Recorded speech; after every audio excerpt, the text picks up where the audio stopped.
Bonjour mes amis, je vous propose une petite guidance avec 2-3 cartes, maximum 4. Alors, nous avons le sceau. Pardon. Le sceau.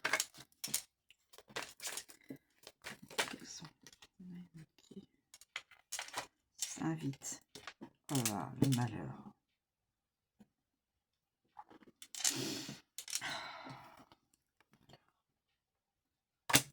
C'est retourné. La pénitence.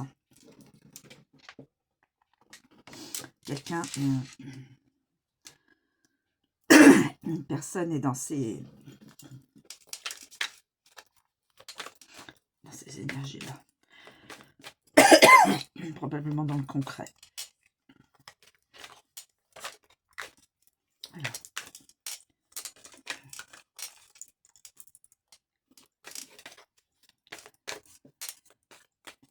Quel est l'autre? Y a-t-il un autre élément à connaître dans cette situation, s'il vous plaît? Charade.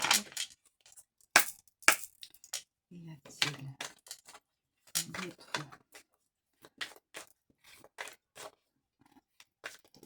Ah bah décidément. Quelqu'un était dans l'illusion. Quelqu'un était dans l'illusion.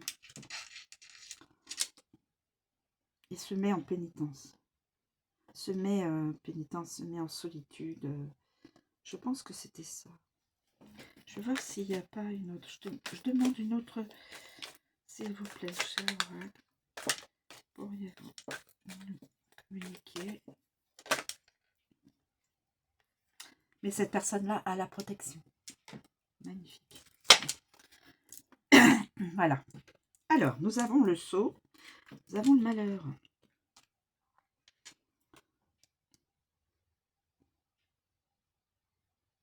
Quelqu'un était dans l'illusion de quelque chose. Alors, attendez. Je vais voir par rapport à l'interprétation du créateur.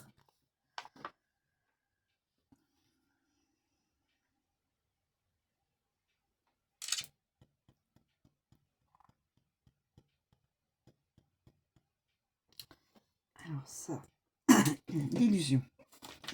Excusez-moi, j'étais en train de...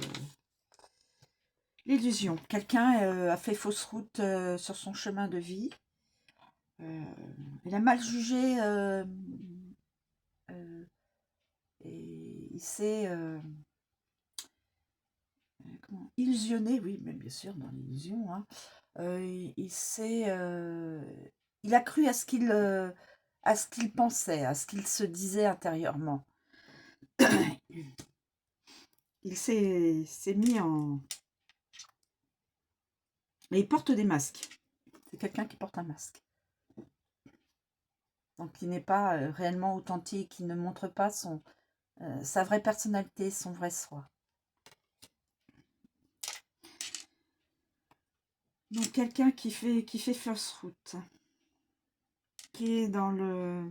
et porte un masque. Nous avons le malheur. Alors, cette personne est dans la souffrance hein, d'avoir perdu... alors, souffrance aussi bien dans la dépression. Cette personne est peut-être en dépression suite à une perte sentimentale, une perte non physique, enfin, une perte sentimentale, une perte ou un décès, allant jusqu'au décès. Je suis désolée. Parce que là, quand on voit la pierre tombale, c'est... Donc, quelqu'un était dans l'illusion, portait un masque. Maintenant, cette personne est dans la souffrance intérieure et même peut-être dans son propre dans sa propre chair, en dépression, donc quelqu'un qui est en grande souffrance. Après la perte d'une personne aimante, d'un décès d'une personne. Je suis désolée, mes amis. Je suis désolée. Et cette personne donc se met, veut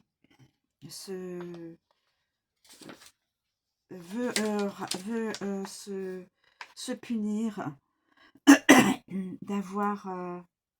Ou alors, attendez, là je le vois en tant que pierre tombale, hein, puisque c'est ce qui nous montre, hein. Mais ça peut être une perte,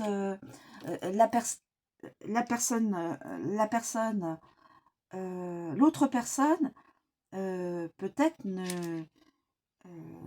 s'est séparée de celle-ci, mais juste, juste au niveau des énergies, ne veut pas, ne veut pas construire, ne veut plus construire quelque chose avec cette personne. Il y a deux sens, hein. Aussi bien quelqu'un qui a perdu un être cher physiquement, et quelqu'un qui s'est séparé ou qui a été séparé par l'autre personne qui n'en veut plus. Voilà, non, je ne veux plus vivre avec toi, ou je ne veux plus avoir d'échange avec toi. Et donc cette personne-là souffre, est en pleine souffrance. Donc là, elle se met en pénitence, elle se dit, voilà, oui, j'ai fait des erreurs, tout le monde en fait, mes amis. Hein, même celui qui se prend ou celle qui se prend pour au-dessus, non. Obligé, l'être humain fait des erreurs partout. Alors, cette personne se met en pénitence, elle a de la peine, elle veut corriger sa façon d'être. C'est comme un châtiment, quoi. Elle veut expier, elle veut... voilà. Elle est en repentir, voilà. Merci les guides. En repentir. En repentir. Pénitence, repentir. Donc cette personne veut se repentir des mauvaises actions, des mauvaises paroles, des mauvaises... voilà. Ce qui était négatif dans la relation avec l'autre personne. Cette personne-là ne le sait pas, mais elle est protégée par le divin, par la source, par Dieu. Voilà. Vous pouvez lui donner le nom que vous voulez. Hein. Il n'y a pas de souci là-dessus. Donc, protection, cette personne-là qui est en pénitence est protégée. Elle est protégée. Alors, on peut dire la sécurité, l'appui, le confort, l'appui supérieur. Supérieur, c'est-à-dire un appui divin. Ok. Cette personne ne le sait peut-être pas, mais elle a l'appui du divin et elle est protégée. Et là, nous avons le sceau. Le sceau. Le sceau. Alors, en fin de compte, cette personne ayant eu ce repentir, ayant vu ses erreurs, voulant changer sa façon d'être, sa façon de penser, sa façon de vivre voilà, le futur, elle va pouvoir concrétiser, sceller, accepter et concrétiser un pacte avec une autre personne. Elle aura une concrétisation future. Je n'ai pas sorti l'autre carte, mais il y a une concrétisation avec peut-être probablement une autre personne. Alors, je suppose une personne pour le côté sentimental. Je pense aller vers le côté sentimental. Mais on peut aussi penser côté professionnel. Une profession, un poste n'a pas pu être dans la pérennité. La personne a vu qu'elle a fait des erreurs, voilà, et elle va pouvoir concrétiser un autre dans le domaine professionnel, une autre un autre contrat professionnel. Voilà, c'est cela que je peux vous dire aussi. Côté sentimental, côté aussi familial, côté aussi professionnel et côté aussi amical. Je pense dans un domaine particulier, mais comme il y a plusieurs personnes qui peuvent vivre une situation qui se décante comme cela, ça peut être dans tous les domaines, hein. Chacun aura un domaine particulier qui l'amènera à avoir une concrétisation dans le domaine où ça n'a pas eu lieu. Voilà, je vous remercie de me suivre, je vous souhaite une très bonne journée et je vous dis à bientôt mes amis.